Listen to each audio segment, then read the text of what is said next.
If you want to running it, do you want me to run it? Do you want Paul to run it? What do you want to do? I printed out a bunch of stuff if you want.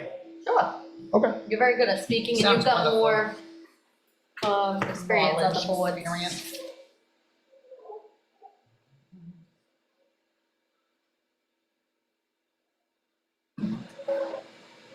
So I think we have to start with that first meeting and then the disclaimer for Zoom. Oh, yes, yeah, thank you. It's up there. I don't chair any committees currently, so. No, that's why I'm just throwing it out there. And then the pledge. Yes, yeah, thank you. Where's our flag? Yeah, Right Perfect, thank behind you. me. yep. And probably get into, we can, if you guys all want, we can save what we're gonna do if there's, who the chair is or whatever till the end, or we can just go right into. The way that your We have it agenda is for set up, the agenda. is you have, like, you have just the housekeeping stuff, Yeah. introduce yourselves, and then the first item of business is organize the committee. Yes. Let us know when Zoom's good to go. You're Deb. good, you're on and recording, so you can call to order. All right, Awesome. perfect. This is calling to order the first meeting of the Elderly and Disabled Tax Fund Committee. Today is Thursday, April 11th, 2024. The time is 4:04 PM. This is a hybrid meeting in person and via Zoom. The Zoom meeting ID, if you would like to join, is 847-9953-5136, passcode 088581. This meeting is being recorded for upload to YouTube and the Town of Dayton homepage. Would you please stand and join me for the Pledge of Allegiance? I pledge allegiance to the flag of the United States of America and to the republic for which it stands, one nation, under God, indivisible, with liberty and justice for all. Okay. All right, so we will begin tonight with committee member introductions. I guess I'll just kick it off. My name is Paul Reynolds. I am the town treasurer. I am a statutory member of the committee. And just proceed to the left. Sure. Laura Medeiros, office manager of the Dayton Council on Aging and committee member of the Dayton Cable Committee. I'm Trista T. I am the program manager for Council on Aging and Primetime. Jonathan Gale, and I'm the ADA coordinator for the town of Dayton. Excellent. And we have one statutory member who is Eric Easterday, the chairman of the Board of Assessors. They're statutory per chapter 60, section 3D, but they are absent today. So to review, discuss, act the organization of the committee, appoint a chairperson, vice chair, clerk, treasurer. Are we able to, are we able to discuss this at this point? Oh, yeah, absolutely. Are we able to actually do this while we're missing a person? Since we have a quorum, we are able to. Okay, We can hold the vote since we've got a quorum. And if anybody has thoughts in particulars, if the chair of the assessor had been here, that was actually somebody who I was thinking would be an appropriate candidate for the chairman position, for the reason being that, so I printed out a copy of the law.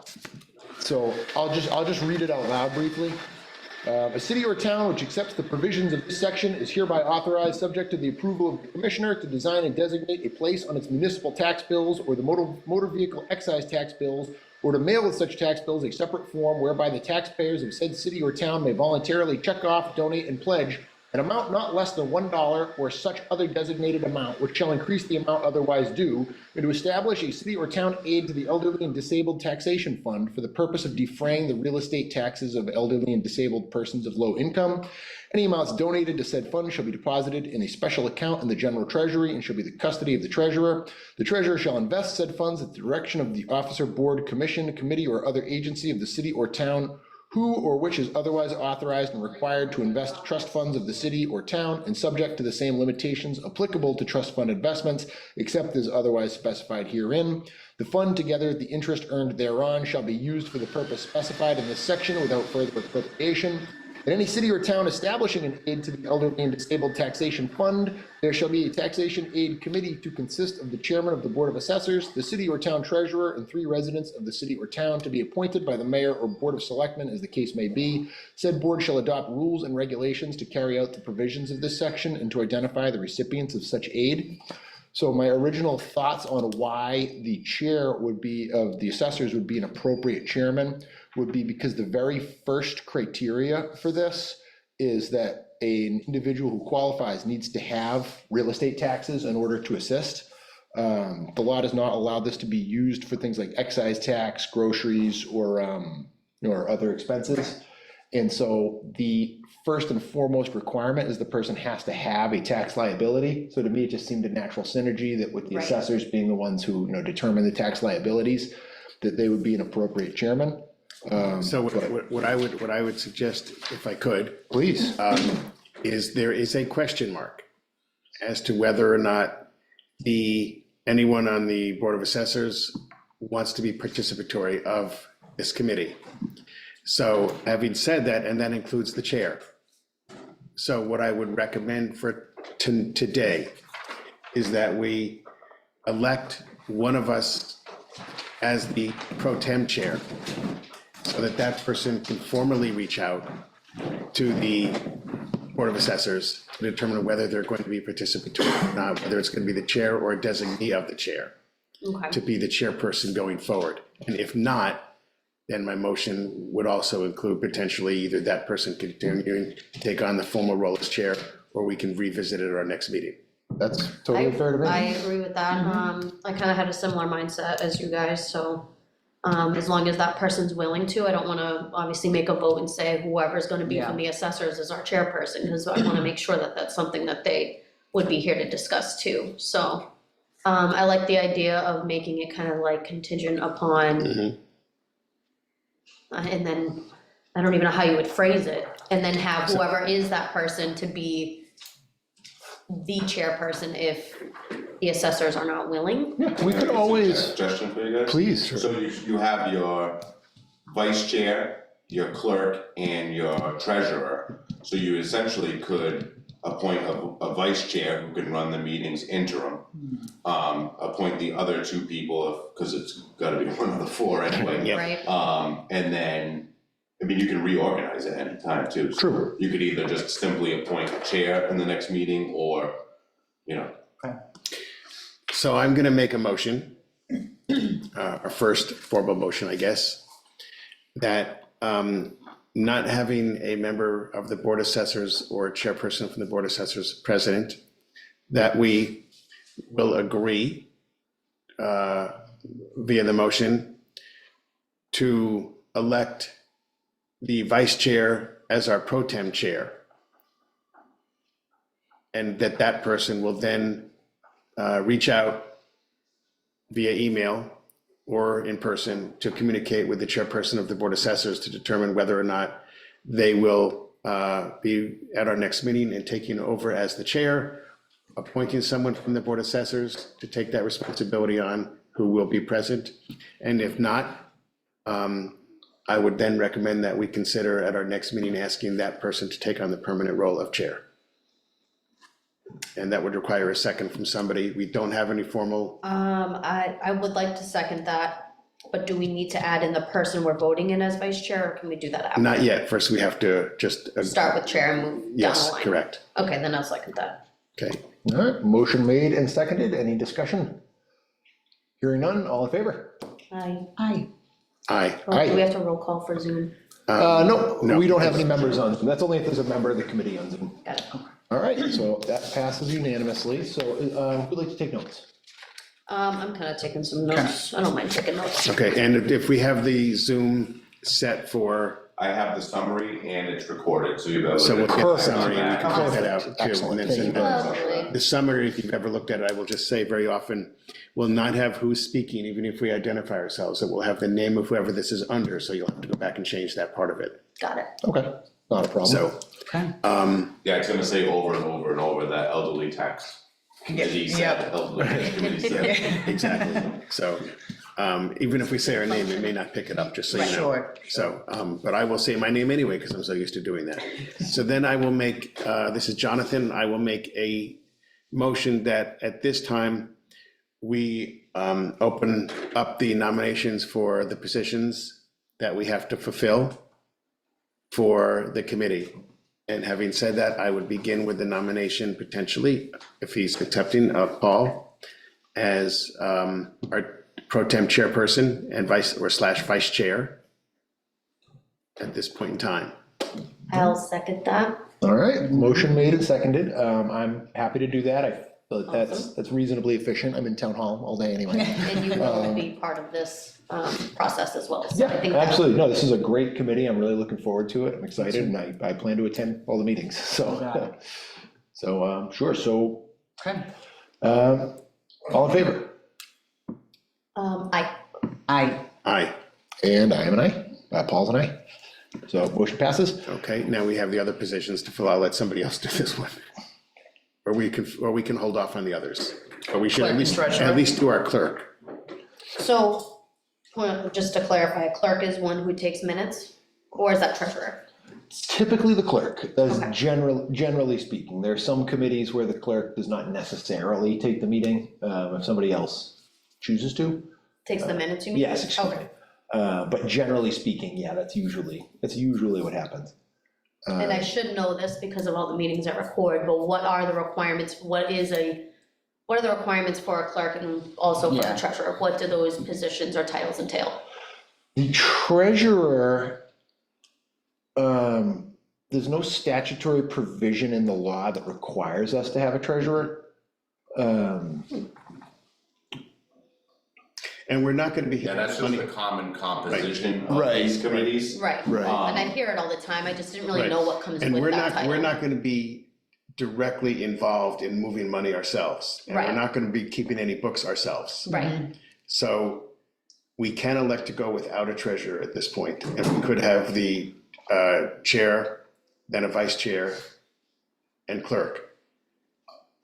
And that's really all we need right now, but right now, we have the temporary or pro temp chair, so we would have a clerk, and then depending upon the response that Paul gets, we'll determine whether we have a chair and a vice chair. Just to give you a little background too on like the positions. Yeah. So a committee that only has a chair and no vice chair, the clerk not only would record your meeting minutes, but they would also act as the chair in the chair's absence. and the chair and vice chair, so So on and like off you would, is yeah, like say, chair, vice chair's gone, clerk steps in. right, Got it, Okay, like- so like kind of third in command almost. Right, like Yeah. I'm the clerk of the Conservation Commission, so if the chairman has to recuse themselves or they're absent for any reason, Gotcha. then I would run the meeting really for that portion. Makes And then when they sense. come back, Got it, I get the okay. gavel back. So if we went without Right. vice chair, if we did not go with the vice chair and only the chair and then the clerk, and he wasn't able to be here because he had another meeting or just couldn't be here, then you would step into that role for that meeting. Got it, If we have a vice chair, then they would both have to not be here first. got it. I don't know if somebody wants to make a motion, but I wouldn't mind doing that and taking Okay. minutes. I would, well, actually, as the I don't know if I can pro make temp a chair, motion on I probably shouldn't myself. be proposing motions, so. Can I make a motion for myself Do you want to be clerk? If one of these folks would like to make it. Yeah, yeah. Go ahead. Can Make the I motion. make a motion for Laura Maderas to be the clerk for the Elderly and Disabled Tax Fund? And I will second that, Jonathan. All right, motion made and seconded. Any discussion? Hearing none, all in favor? Aye, Aye. Aye, And I am an aye. Beautiful. very good. so you can also too, just to keep adding, to keep interjecting that notes.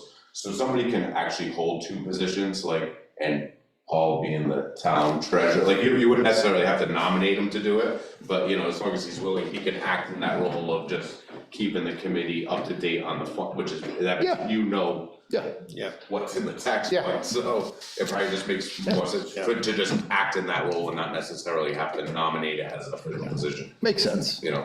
I think. do we have to make a motion to not, John?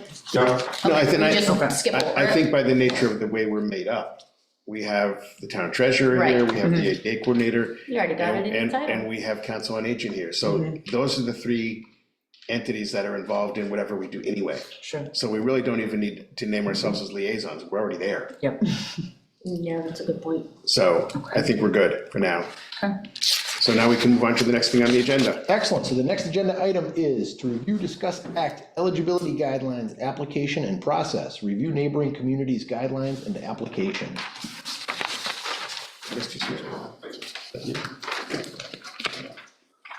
Now, Kevin, did you say that you had something to share with us? Yeah, so I'll screen share it right now. I didn't get a chance to email it to you guys, but what I will, I think one of the better, town setups for this, was CCON.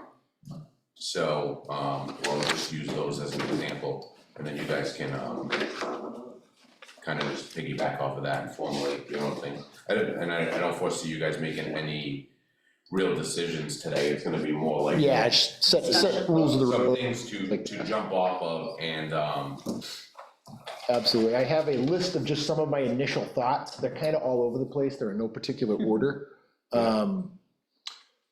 So Kevin, while you pull that up, I think a few of mine might touch on things that are relevant to this. Yep. So I'm just gonna, I'll just kind of read some of my initial thoughts Yeah, as we break in, because that might inform some of the way that we want to, incorporate some of what we see tonight.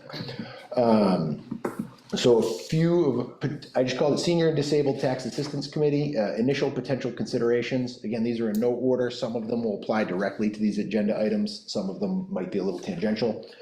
It said request the treasurer collector and assessing departments update their town web pages, as well as display a small sign or printout at their respective service counters to raise awareness of the fund once our criteria for applications and application windows are determined. Similar signs or printouts could be requested to be displayed at COA/primetime as well as the library.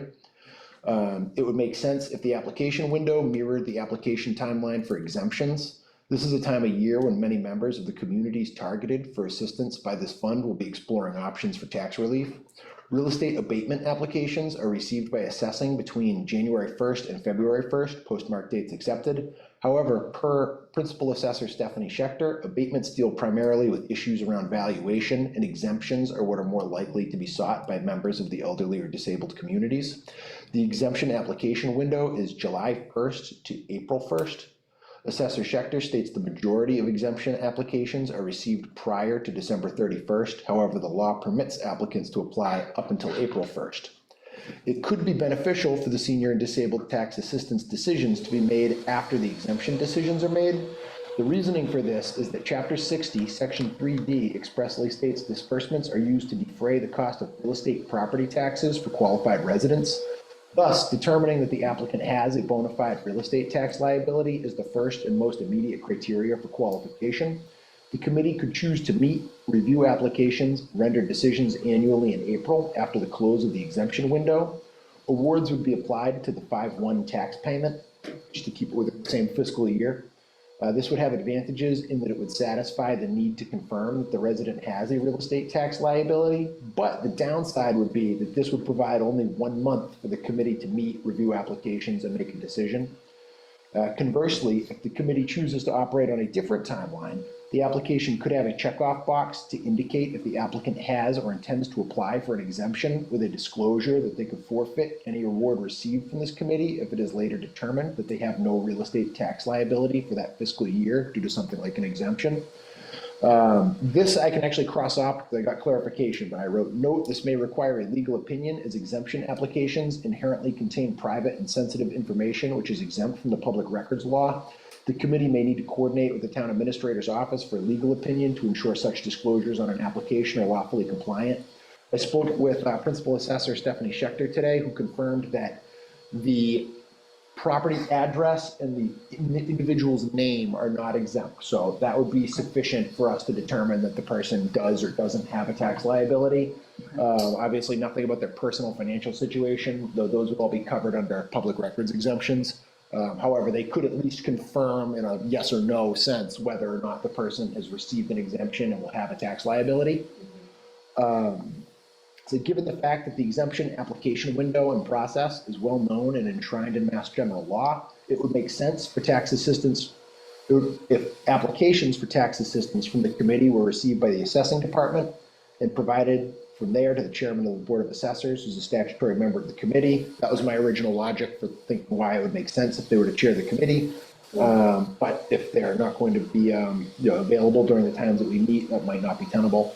An alternative timeline could be based on the balance of the taxation aid account. So my initial recommendation was based around an annual window when folks are applying for exemptions and determining who's going to owe what, if anything. An alternative timeline could be based on the balance of the taxation aid account. The committee may determine that the community is best served by meeting annually regardless of the balance of the fund, but this could result in very small awards. I've included printouts of donation history for the tax aid account from fiscal year 2020 through present. The fund receives an average annual contribution of approximately $400. It might be worth considering establishing a policy that the committee will only meet when the balance of the account reaches a certain level. The committee may wish to determine a minimum award amount to be the lesser of the outstanding tax liability or some fixed figure to be determined by the committee, $100, $200, $300, etc. Any distributions awarded by the committee should provide the town accountant and treasurer collector with documentation disclosing the amount and the address of the property for which the resident is receiving assistance. Awards can be processed directly by the treasurer collector as a credit adjustment to the resident's tax account, and the balance of the tax aid account can be adjusted internally by the town accountant.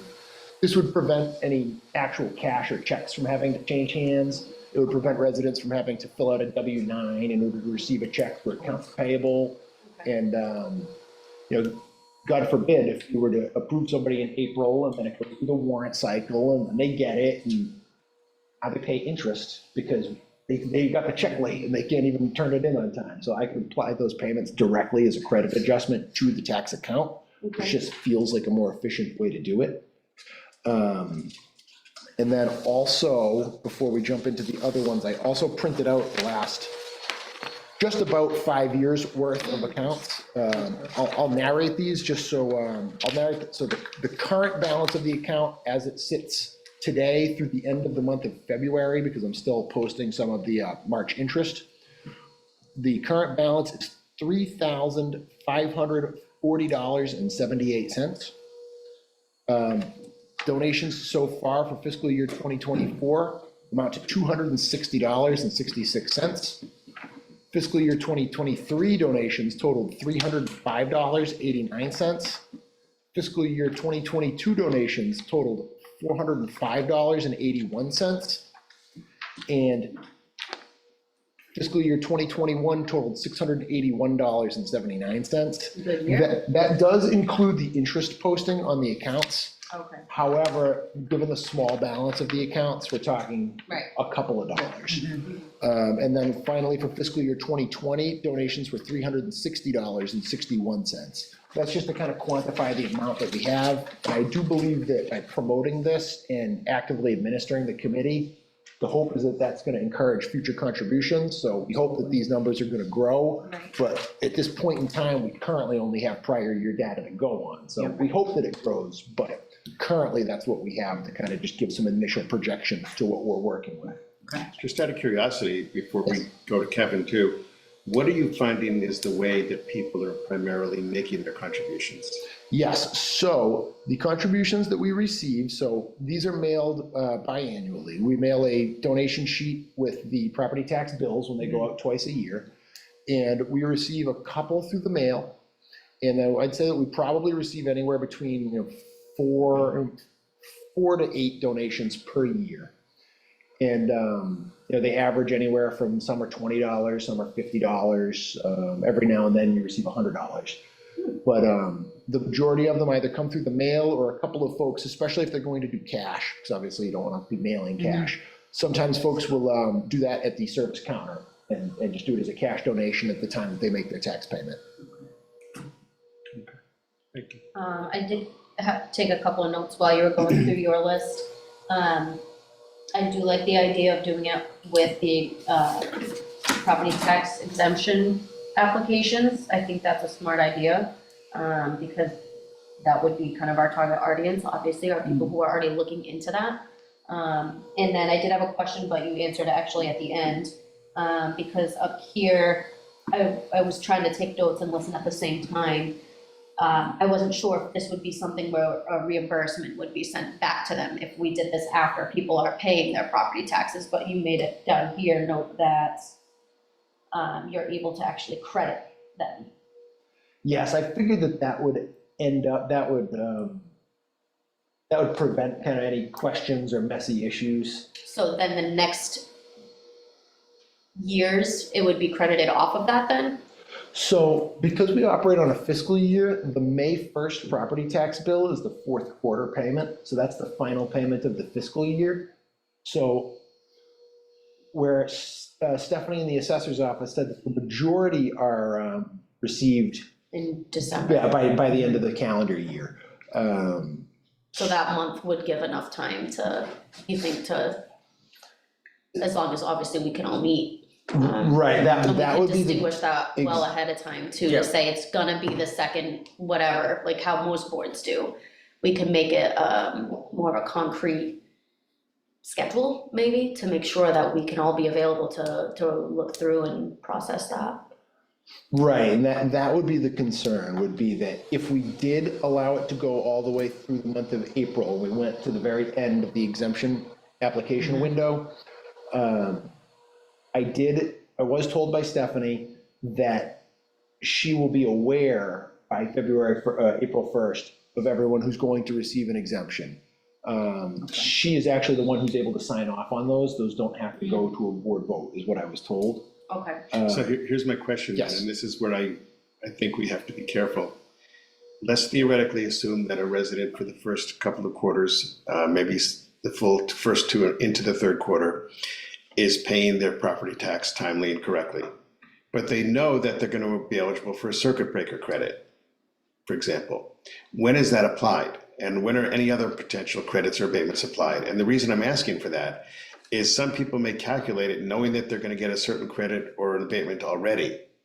And by getting that credit applied, that fourth quarter could already have a zero balance attached to it.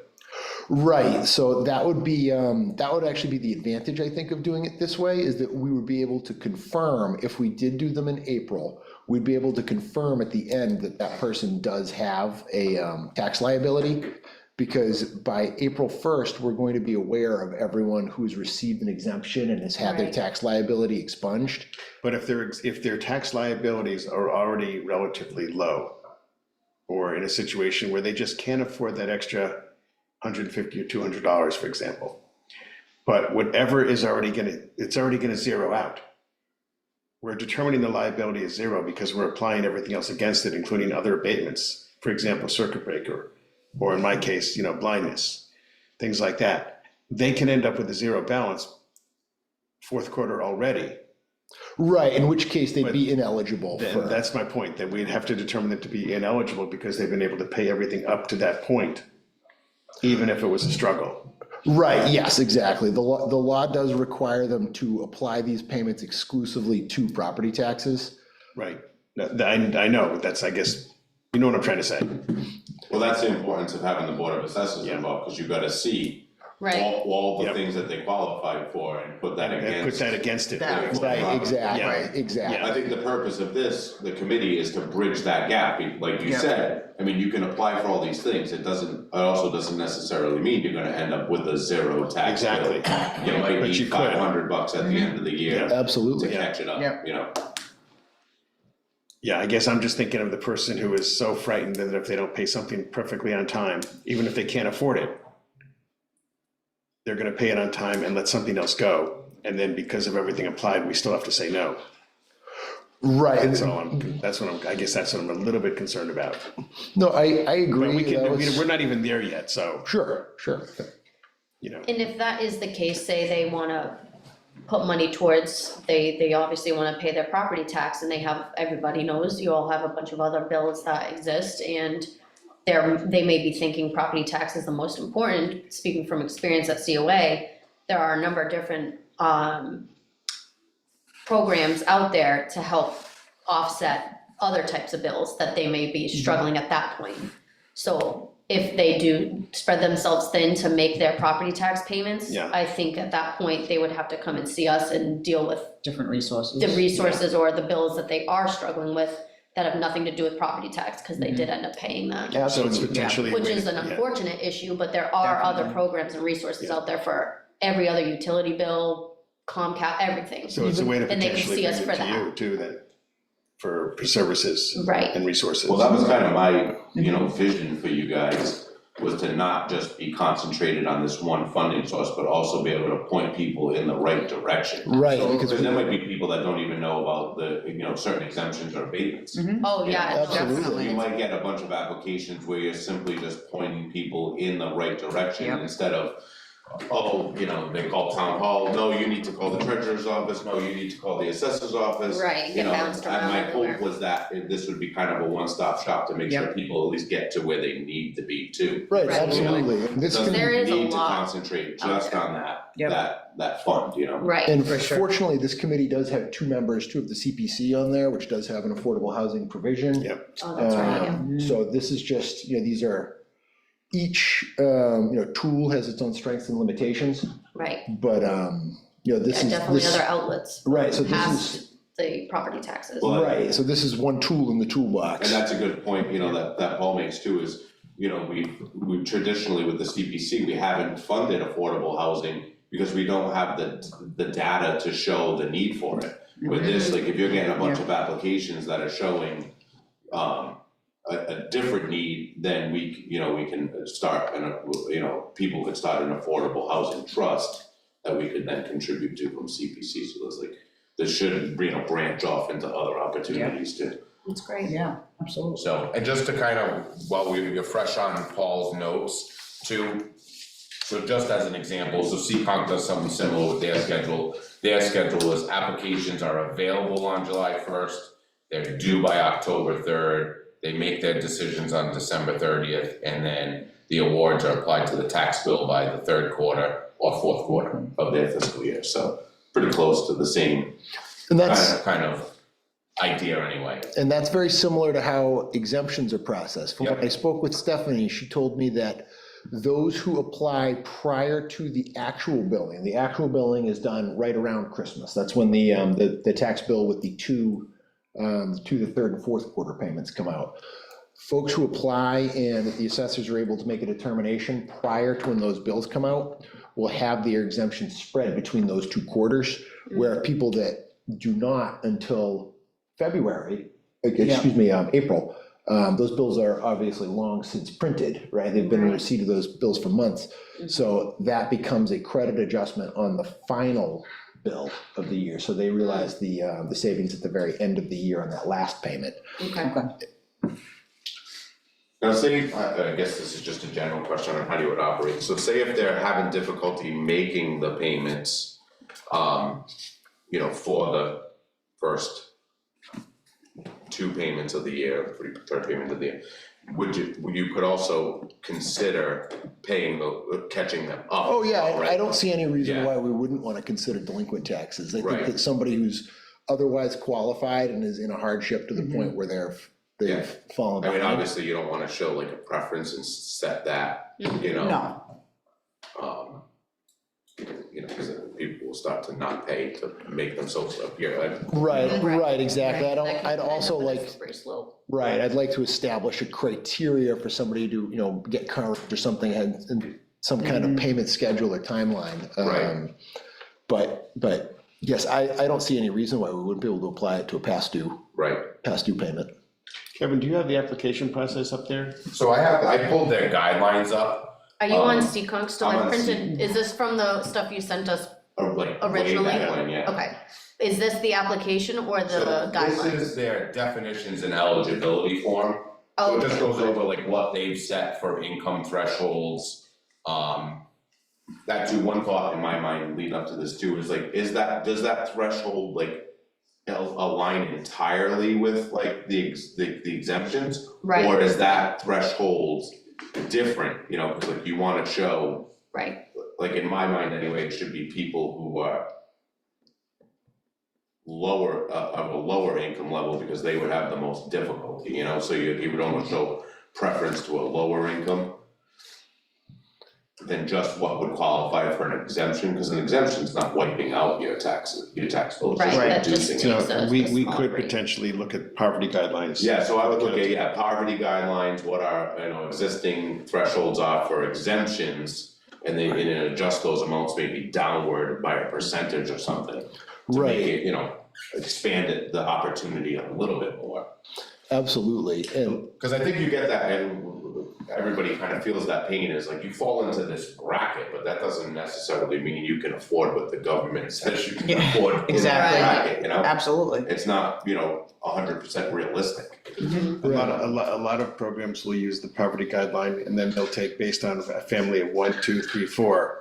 And then, as I'm sure that you both know from doing things for folks here too. Yeah. They'll look at that, and then they'll take some, depending upon what you said, they have to meet, let's say 60% of the poverty guideline eligibility, or under 60%, under 80%, under 100%, whatever it might be. And then that's based on those numbers. So we could, unless we have a chart to go by, we could get that information and use that as part of our methodology for establishing eligibility as well. yep, absolutely. I feel that it would behoove us too to ensure that there's a degree of verification there, like Oh, when yeah. folks are applying for an exemption, there's certain income and asset documents that they have to provide. I don't Yeah. know them specifically off the top of my head, but I know that there's things like either W-2 tax return, Yeah, asset statements, 401k, disclosure of real estate interests that you own. I did see, and I'm sure you'll get to them, Kevin, too, on the applications. Yeah, so I just that you send. pulled that up. Perfect, yeah.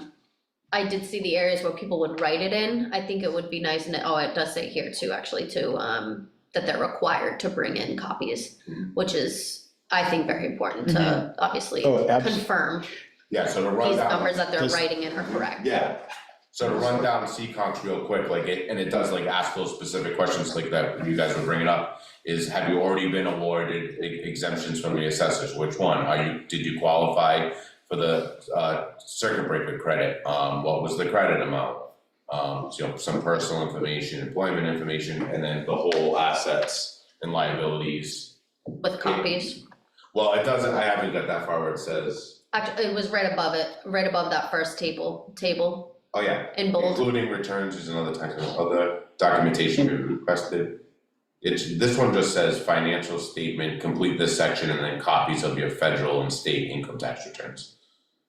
It doesn't necessarily, Oh, yeah, the other documentation may be requested to verify your Sorry, income. and I assets. think- And So I there's that like that catch-all. sentence, Yeah, keeps it's it open-ended. open-ended. Absolutely. And I think what we want to be careful of is if, depending upon what we set for, not only for income thresholds, but if we set thresholds for how much would be available potentially per resident or per ask at a maximum figure, we need to be careful not to ask for too much documentation. And what I mean by that is, if we make it labor intensive, Right, for Not gonna do $100. they're not gonna do it. Yeah, And we a lot of, said that a lot of every folks, day. especially a lot of older folks, don't have the ability to go online and get this information, and they absolutely. can't It is see a their very mail, et difficult cetera. process. But I And- do, Sorry, no, continue. that's okay, I was just gonna say, and then I'll be quiet. I think if we were asking if there's potentially W-2 or copy of a pension statement or social security statement, or even their basic bank statement, that's probably what we want, is their checking savings account in their names and any source of monthly income they have coming in. Once you get into other assets, they may have other assets that they potentially, if they try to tap it to pay even that $200 difference, could result in a huge penalty simply by tapping a small amount of other money. So, if they're not in a situation yet where they can pull from a 401k or a 403b or an IRA or a Roth or something. Well, I That think would be penalties. if a veteran has to do that, then a general public person would have to do it too, so I disagree with you. I would be too, I'm gonna make kind of a. I'll wait till public input, but I ain't gonna listen to a that. funky statement of, it's an awful way to say it, but you can't get buried with it. And if you can't pay your bills right now, it's again, you kind of gotta do what you gotta do a little bit. I just think we need to be careful, that's all. Yeah, I'm saying. obviously, yeah. And I No, do think I- it helps having us on here, cause we see this every For day sure. with Mhm. all of these programs for assistance. They ask for all of your stuff, cause they wanna make it fair, so that the people who actually need this are getting it, and the only way to really prove that is with proof, so they need copies of everything. we offer to make the copies here, we kind of walk them through things, thank God we have an outreach worker coming, that's grant Yeah. funded, so they can go into homes and help everyone kind of get that paperwork, make those phone calls to your bank, to this. I think having the outlet of COA staff on here and helping them, maybe direct them with these applications and where we can help with that on our COA time would be really helpful, but I think it's important to really make sure that this is going to the people who really need it, and the only way to Absolutely. do that is with proof. Yeah, people sometimes become less needy when they have to prove it. Right, and it's a lot of work, Yeah. I will say, and it is discouraging for a lot of seniors who aren't tech savvy, who Yeah, so don't, much they of it can't being make online. a copy, they Yep. have, you know, their things their certain way, but we've been doing trying really hard to help them through all of that frustration, Every and step. That's awesome. it's difficult for a lot of seniors, so, I was just gonna make a comment to that, like, thankfully you guys just got approved I know. for your outreach officer. Absolutely. Like, that person would be This so would be instrumental huge. in this And being process. in home Absolutely. for that is massive, cause finding the paperwork is usually half the battle, like, we ask them to Yeah, come in with it, but they're like, oh, I need to find it, and it's like, oh, no. So having an outreach worker on our side at Yes. COA to go in and help them organize some of these things, not necessarily, like, obviously for this too, but in general for everything else is gonna, I think, be a huge help in the senior side and disabled side for Yeah, cause this. you're gonna see a lot of like, kind of quote, repeat customers who are applying for other assistance programs, so it's like, it's beneficial to get all of their information anyway, and then it's ready if like they need to apply for this, it's like Right. you've already got it, cause you're, doing home heating fuel or whatever, Right. whatever Yeah. other programs that you're going for, so. And they ask Absolutely. for, honestly, pretty much all of this, so they'll have copies ready to go, most of them, if they Yep. are already on other programs, and I would assume they will be if they're coming to our board for help here too. Sure. And now, does the other towns that you've looked at, Kevin, did you see any that have on the application, like something I'd really, we obviously want to help people from every community, but I would really feel good about a veteran's preference as part of the application process. Agreed. Good point. If that's possible, definitely, agreed. I actually don't see that on, Because not all veterans get an exemption, right, Right, that's only true. disabled veterans. I think that falls into the kind of the same conversation we had the other night with CPC about, remember shifting the percentages? Right, The committee has that ability, I don't know if you necessarily have to put it in writing, but if that's the attitude of the committee members, you just proceed in Right. that Okay. fashion. yeah, we can always ask people to disclose it and then maybe Yeah. provide their, Can I give my public input now so I can leave, please? I will now Make a entertain a motion to motion. take public input out of order. I make a motion to take item number 6, public input, out of order. Okay, great, thank you. Wait, we need a second. Motion made and seconded. I'll second. All in favor? Aye. Aye. Aye. Great, thank you very much, Robert Woods, 158 Did you State second Street. Yes. And I would like to thank you guys for starting this committee, I think it's a great idea, and, it can be successful.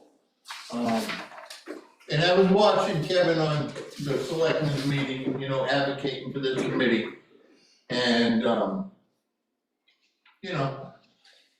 I was just kind of keeping an eye on it, and I was waiting for you guys to form up and have your first meeting. I didn't wanna like take the sail out of anybody's wind, because I can see the value here.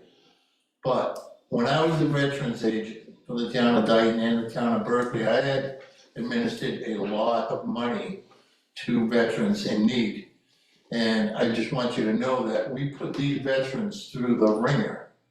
And I'm saying that not sarcastically, but it's the law in the Commonwealth of Massachusetts that we have to find out every single thing about their finances. And if you're gonna put a veteran through that kind of, rigmarole, I think everyone's feet should be held to the fire. And I did the job for a little over 10 years, and I can honestly tell you, and it's a shame that I have to say this, the majority of the people come to me for assistance were not genuine, they were not telling the truth. It was part of my job as the investigator, to find out the truth and how much money they had or other properties that they own. or if their house is in a living estate or a trust, or if they have a home equity loan, right, that they did not tell about. I can tell you stories that just would blow your mind. But there's the element out there that really need help. And a lot of those people are too proud to ask. You know, that's the sad part. Yep. You know, and like the Board of Assessors and the town collector, they already know who's in the rears. They already know who's struggling to pay their taxes. They know that. You know, and I'm quite sure that this committee's not set up to just pass out cash because somebody says they need it. Or I'm broke, right? Because you know, I know a lot of people that need money, but I see them at the convenience store scratching tickets in the parking lot all day. And they need money too, you know, or they got plenty of money for a lot of things, but they're bills. And it's awful, but it's the truth. And those are the kind of people that will come to you, you know, and Laura and I don't know your name. Krista, you work here and you guys are doing an outstanding job. Thank you. I'm really proud of what's been going on, you know, since Bella took over and you guys are working here. Thank you. It's night and day, it's a big difference. Thank you. But, there are people that need help, it's just weeding them out. Right. And I hate to use that term too, but, you know, Dayton is a good town for giving and taking care of people in need, right, cause they're always there if you need something, but you really have to be discriminatory. You know, you're gonna have to look at each person. You know, I could just keep giving you examples, but it wouldn't be fair to use the people, you know. I'm just telling you that they'll tell you all kinds of stuff, and you have to find out if it's true, Absolutely. you know, so. Proof is always in the paper. Well, yeah, to that point too, and like Jonathan started to talk about, oh, you have a 401k, it's all great, I think everybody's goal is to leave something for your children or whatever, Yeah, but the absolutely. reality of the world is if you have an asset sitting there and you have, Yeah. you know, a liability, you need to take care of it. Like, Absolutely. like, you know, do we feel sorry that you know, that's what you have to do? Yes, course. but And this will be the last time I come to your meeting, but I'll watch them on Come cable. on. Alright. You know, I'll come if I see Jonathan acted up, but. Oh, thanks. Jeez. Everybody comes when I act up. I will say, Let me see, I took some notes too, let me just see if I'm right. I don't wanna. in terms of what Mr. Woods is saying, I don't disagree with him in some respects. There, even as the ADA coordinator, there are veterans that I work with who have disability, but not necessarily because of their service as, you know, in the military. But as a result, you know, they may not qualify for certain services through the veterans agent, but they qualify for other services and they're in need. And then there's also, as he said, those that come to me that think they should qualify for services, but financially don't. Well, this is So for similarly to what the property two tax. work to, I Yes. think. Right, Yes, We're not- property tax only. we're not gonna be putting no dollars in people's pockets. No. No, I'll take some Because- though if we are. Yeah, No, Yeah. property tax only. Yeah, no, great thing. yeah, no, as John said, there's some veterans who are disabled, but it's not a service-connected Right. disability. Yep. So a veteran's preference would be a great opportunity for us to still Right. reflect acknowledgement and appreciation for their Agreed. service. Right. Though they don't otherwise qualify agree for the Yes. exemption through veteran services. Yes, absolutely. 100%.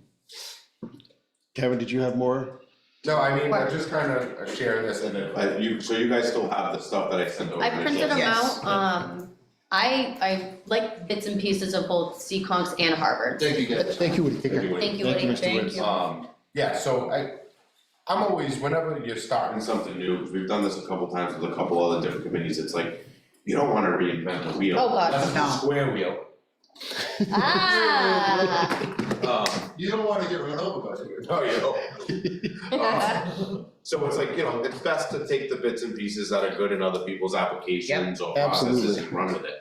I think the biggest conversation that needs to be had, you know, from the committee is really those thresholds, you know, the income Yeah. thresholds. Absolutely. Other than that, it's really, like, I would suggest to make a suggestion, I would almost have everybody, like, independently Mm-hmm, come up with, you know, do a little research on your own, look at what some of the exemption limits are, look at these towns' thresholds, and then come up with a suggestion of your own, and then shoot them off of each other, kind of see what everybody comes up with. Yeah, yep. You know, and then throw it out at your next meeting and, you know, I love that idea. I think Before we that's a. continue, oh, do I have please. to make a motion to go back into order to Yes. be official? Yes. I will now entertain a motion to return to the agenda as written. So moved. Motion made. Is there a second? Second. Second. All right, any discussion? Hearing none, all in favor? I but you guys can let me talk this whole time and I'm public, so. put you in public input, because technically that was still in public. Yeah. Yeah, so, well, the thing I like about that is like, it forces everybody in the committee to like think about it on your own. And it's I always love that kind of idea. interesting to see what you're gonna throw out there with like having, you know, to nobody's fault, instead of like having one person drive the conversation, it's kind of Right. a fun little experiment to kind of see what people, you know, think on their own. Absolutely. For sure. So I 100% agree I with think that's that. a great action item for our next meeting. Yeah, I agree. each person Yes. bring it to the table. Yeah, absolutely. So if we all want to do some independent research on Yep. other towns, what they do in terms of income and asset requirements and the way that we prove those, I think that would be a great jumping off point for a fruitful discussion for next week, or excuse me, next meeting. Do we have a complete list of all of the towns or cities in Massachusetts that are offering this program? Or do we just I have don't the think so. local right around us? How would we go about finding that? Where could we find The state treasurer's office may have it. it? Google. Google every They time. may, what I can also do is, I'm just gonna write it before I forget. I am a active member of the Massachusetts Collector Treasurer Association. Oh, And I'm in a listserv with quite literally hundreds of other treasurers and collectors. Yep. And I would be happy to send out an email that blast would to be ask. great. to see. That would Great be info. wonderful, Paul. Yeah, that might give us the information, that a lot of what we're looking for too, to compare it to what we have. Absolutely. So I think that, does anyone else have anything for eligibility guidelines, application and process, or are we all okay with? I just wanted to make Oh, one comment please, on it. please. So the difference between, Kevin had sent us two towns examples, Seekonk and Harvard. And I noticed one big difference between the two is, or maybe I missed it on Harvard's, but I really liked how on Seekonk they have an application number. So it can help us track it better too. And I did not see that on Harvard's. That's a I love that. fantastic. So that way Tracking. it's not by Absolutely. name, not by address, we have Keeps the like, anonymity, I like Uh, that. yes, Yeah, and I think yeah. that would be really, that's like one thing that. I almost wanna make a requirement. Yeah, I think that's fantastic. Yeah, I think that would be nice. Love that. That's it, that's all I wanted to say. Does anyone else have anything on that particular agenda item? I didn't see anything on there, and I think this is the way it should be, but I didn't see anything for an age requirement. Am I correct? I believe one of them says, are you at least 60 years old? I But thought that- if it's, but do we want that? And that's where I'm going, because if it's for the disabled and elderly. For an elderly and just, yeah. Oh, yes, so, Ooh, okay, so So- maybe We we can't wouldn't make just a So do requirement we on wanna- age. Right, I think the Right. requirement would be that you are one of the primary homeowners, Yeah, as opposed to I- age. yeah, so, Just to, well, just. they would be, the- they would have to have an They'd actual have property to, tax because they bill have to have a anyway. property tax with their yep, so name So on that it. there'd have to be an without assessed saying, owner, right? Yeah, so yeah, I just that wanna make sure. question could be phrased, or it could be left as, are you X years old? Kevin, And did then- you notice in either of the Yeah. applications if it said anything about an age requirement? So like Seacox do 60, so that's the thing too, For that you guys, elderly. that you could, For elderly. We were just decide talking is- about, exactly. Well, like I think the other town, what was the other town, Hanson? Harvard. Harvard, Yeah. theirs was 65. So we are 60 here, at least for Council on Yeah. Aging, we are 60, our mission is 60 and older. So I Yeah. think that is different by town, because we also attend Massachusetts Council on Aging conferences. Yeah. And each town is different. Yeah, On for who sure. they serve through their Council on Right. Aging, but I think we should stick through with 60, I since think that's what we mirroring service, is COA our makes seniors sense. and elders. Yeah, But then, I just, we I, can't make that a requirement as an age though, right, because of. this- Well, it could be a disabled. not, what we could do is leave that on there as a question that is not exclusively a disqualifier. So are you 60 years old as of X date?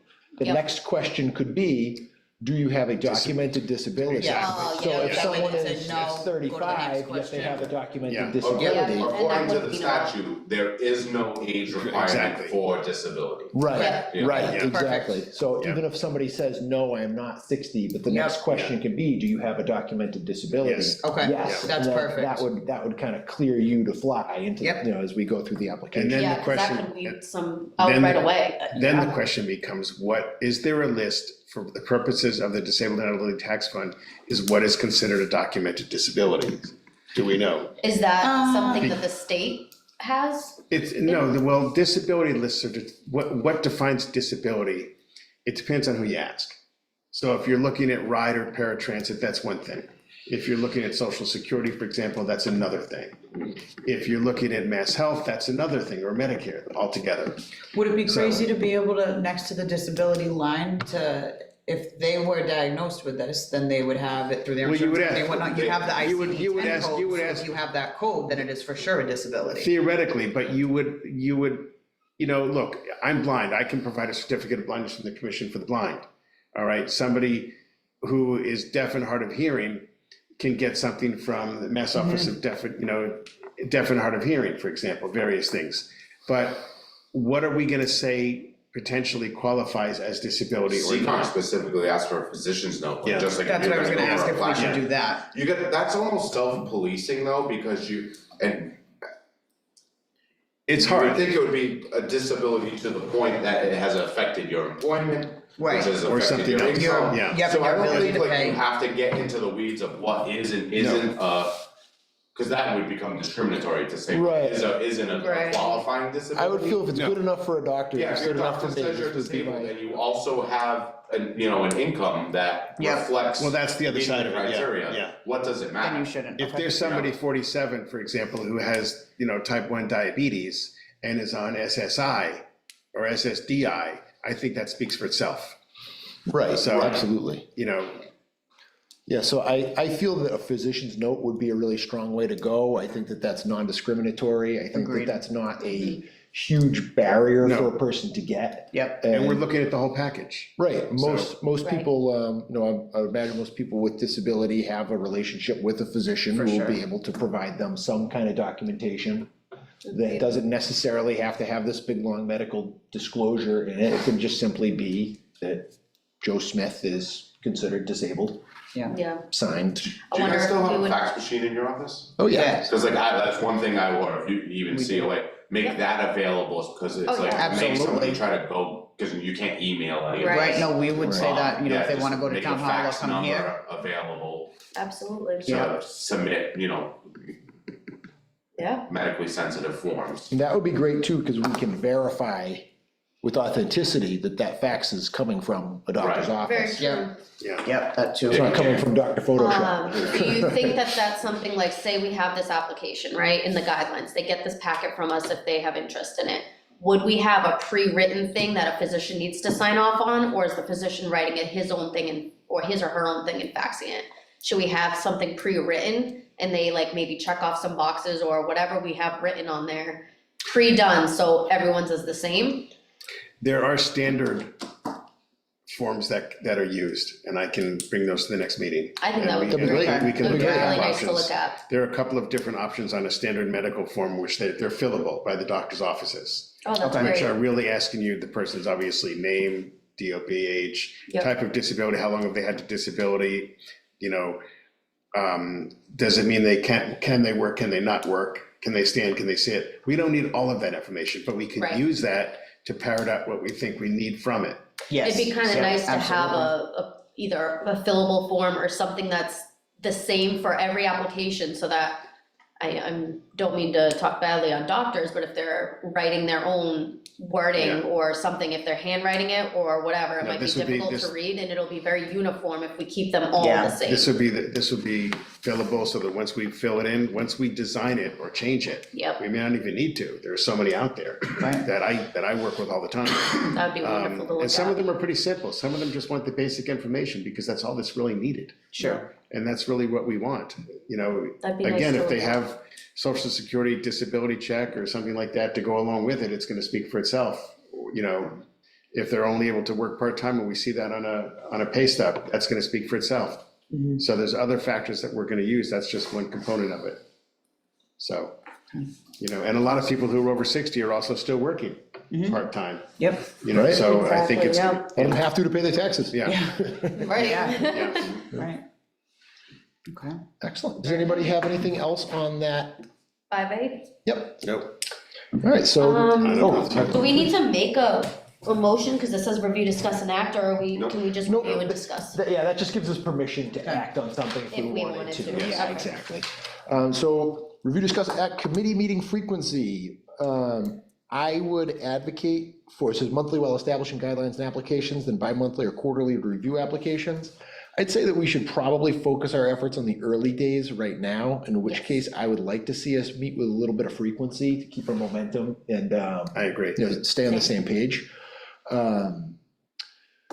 At this time, could we entertain some potential dates for our next meeting? Well, if we keep it consistent,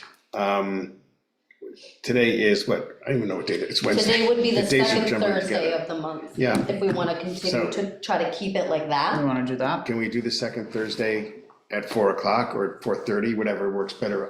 Thursday afternoons, I 4 can o'clock adjust my would be great. schedule, whatever better for the two of you, or three of you, really, because you're Oh, here. What time are you usually get out over at there, 4:30, right? Well, 4 works fine for me. Oh, okay. Okay. Because this one's a statutory committee Oh, for me. so that- you're- It's a required function of my job, so I Regardless, don't you know if have I'm to- doing this with you have no everyone. choice. Right. So we can start it at 7:30 AM, is that what? Sounds great. Oh, be still my heart. Can we do 8 AM? But this isn't required for us, so we wouldn't be able to. You're do it. right. You have to take personal. Yeah, I'm not taking my personal time. Do you really? Wow, I'm sorry. Oh, no, not for 4 o'clock. We Okay. close at 3, so Okay. this is our free time. It's our Well, would- freebie. Would you rather try to meet earlier? And I'm serious, I can, if that works. 4 is for good the for three me. of I don't you. wanna take too much time away from, because this is technically a Yeah, what Friday. I'm about for assuming you, you Paul? have Well, stuff that you finish up. No, that's, don't Towards worry the about that. And actually, next month, the second Thursday of the month, I will be available. I've got a doctor's appointment, so I'm gonna be stepping out of the office, but it's at 2 o'clock, so I'll be able to be back by 4 o'clock. Alright. And my doctor's just in Fall River, so I won't be very far. So why don't, maybe what we could do is do the second Thursday of the month for the next 2 months anyway, and see where we're going, how much we Yeah. get done by then, and then reevaluate. Because that's gonna take us into May and June anyway. Yeah, The second Thursday of June is actually my 10-year anniversary, so I will not be Is it available. really? Yes. Don't blame me. Yeah, I will That not is be way more available that day. Oh, man, I know, I'm sorry. congratulations, that's thank you. exciting. you don't wanna just have her come with you and, Would be a great date night. That would be our life in a nutshell. I wouldn't, I don't think. So maybe we next month, maybe we just figure- do 1 month for Yeah, right now. We like can to meet move next- next next month, and then single next Sure. month we can Yeah, because rediscuss. we all have some things to bring back already. Right, Yeah, So for So then we sure. can see where we're at, because maybe we'd have to meet sooner anyway, depending on where we get to in our next meeting. So That next sounds month, great. that is So- Thursday, May 9th. Yep, so I'll now. Let's oh, keep something in mind, Yeah. and this is, when did Seccong, you said, sent out the note, when is the mailer go out from the July town? 1st was their Yeah. opening. So when's the next mailer from the town? Yes, so the next mailer is going to go out basically the last week of June, roughly. So we might wanna meet twice or something to get something put together.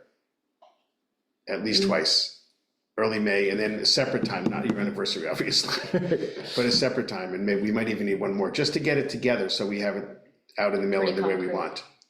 And then we may not even need to meet again. Well, no, the until- only Well, thing that's the- gonna go in the mailer is the contribution. Yeah, just the contributions. Oh. You're not gonna right, mail right. something out to every single resident about this. Like, again, most of the applications you're gonna get are gonna come through COA, or they're gonna probably But- come through Jonathan. Yeah, And the only other person I would loop in is the veterans agent. Right, and the,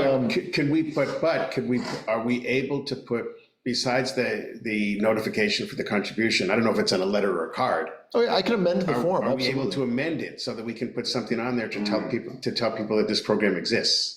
Oh, yeah, absolutely. So So that- we could say something to the effect of, so we have the form as it exists now.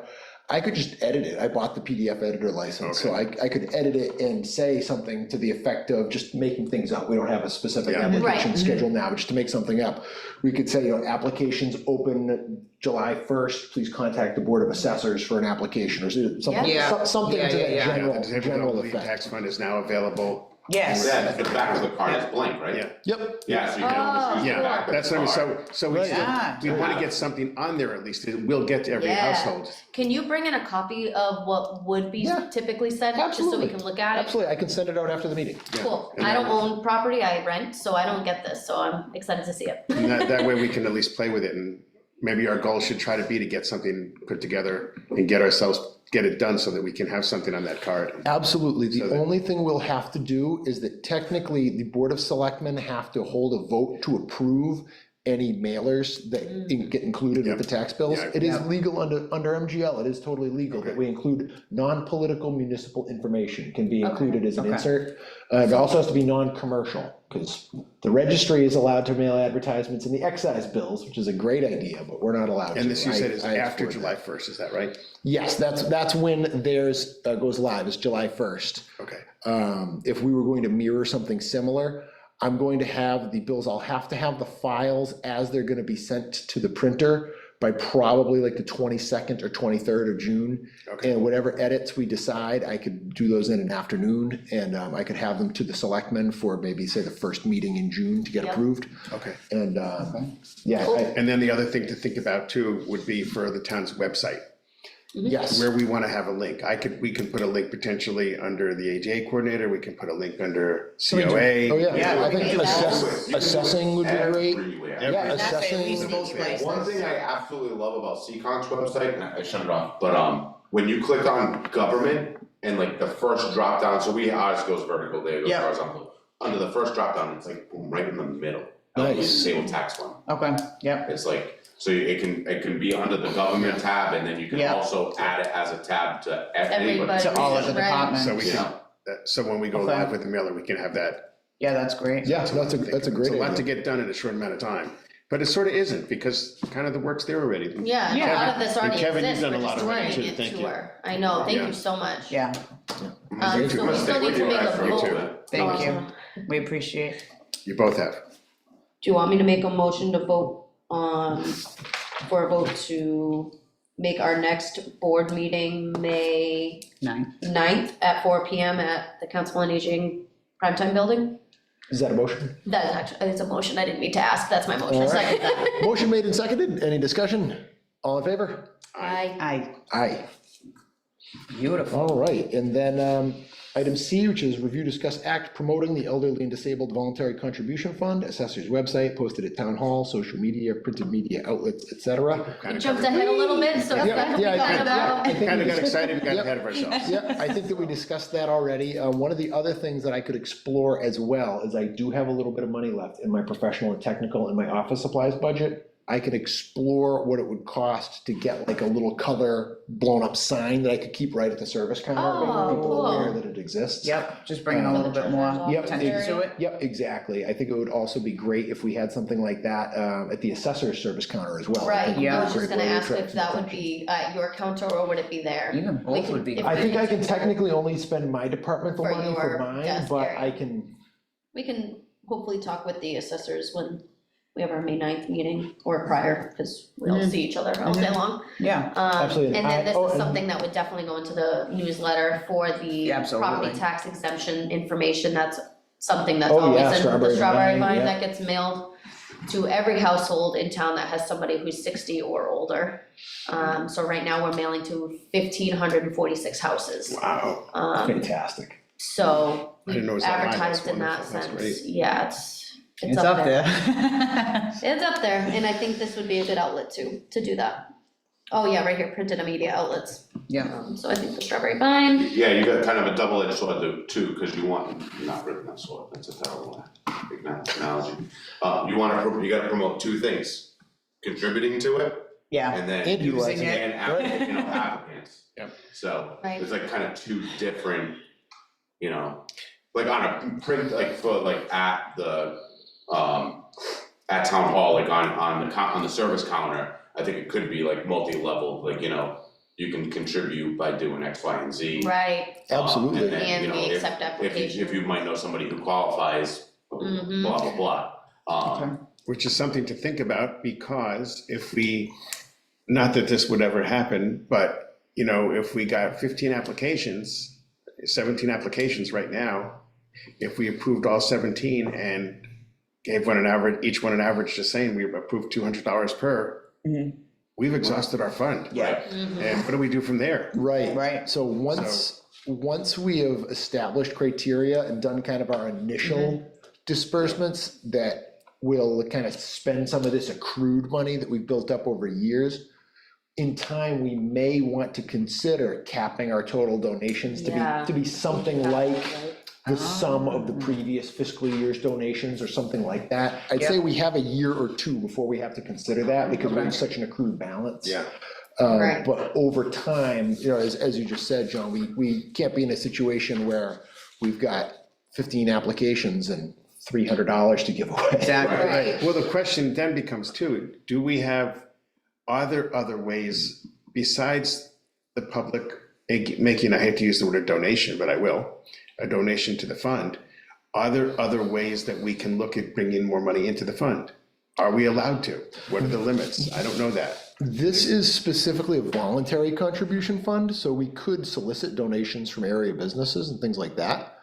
Yeah, broad-based This, mailing. right, yeah, we don't have the ability to divert municipal funds into it.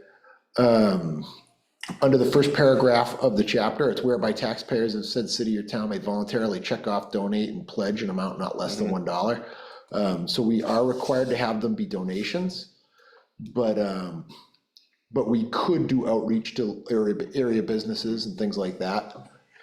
Can we go, so we could go to organizations, for example, Lions, I'm not, and they do everything, I'm not saying they could or couldn't. Or could we ask the Lion, for example, for $250, Yeah, you could ask Lions to do a yearly contribution. you know, a yearly. Yeah, I don't see any reason why we contribution, or couldn't. could we ask other organizations, or, You'd have to. I think that's a great idea. You'd wanna, you know, strongly encourage keeping it in town. Yes. So town-only organizations. Yes. Right. And then also too, you know, and Paul with his involvement with like DPIC, like you have a business list. Right. It would be nice to do Oh, like it's so almost like a nice that you wear so spotlight many email.